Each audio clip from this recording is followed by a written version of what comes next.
Greetings, my name is Essence Mason, and today we will be learning about the ethical use of information. First, we need to define what ethical means. According to Merriam-Webster, ethical means involving or expressing moral approval or disapproval.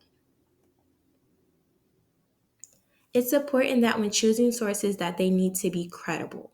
According to Scriber, credible sources are free from bias and backed up with evidence. Examples of where to find credible sources include encyclopedias, textbooks, research-based magazines, websites with .edu, and .org as a domain, and academic journals. In education, it's important that the sources being chosen relate to the content that is being taught. Sources should also align with the standards. For example, in kindergarten, if a teacher is lesson planning and uses a video that didn't come from the curriculum used by the school, they will need to cross-reference standards and make sure the content is relevant to what is being taught.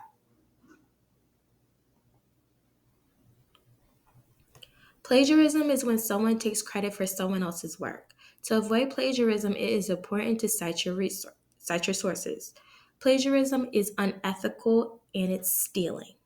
According to CopyLeaks, when a student cheats, the university might endure some embarrassment, but primarily the blame falls on the student.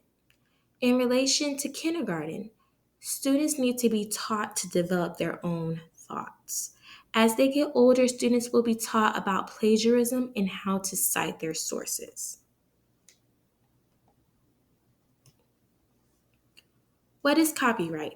According to copyright.gov, copyright is a type of intellectual property that protects original works of authorship as soon as the author fixes the work in a tangible form. It is now a tangible form of expression. Copyright protects originality. This can come in the form of paintings, musical compositions, photographs, illustrations, movies, and plays. For example, in education, a kindergarten teacher is trying to use a resource from Teachers Pay Teachers. The creator of the resource can have their original work copyrighted. This is called being a copyright user. However, if the kindergarten teacher wanted to start creating their own resources, it cannot be the exact same copy of another teacher's work.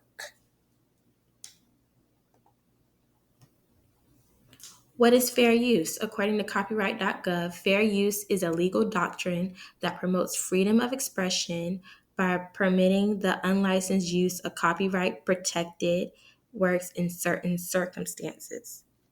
The University of California has given examples of fair uses in education.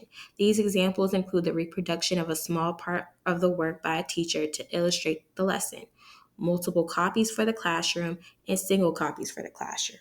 An example of fair use in kindergarten would be a teacher making a single copy of a picture from a book for their class. Thank you for viewing my presentation.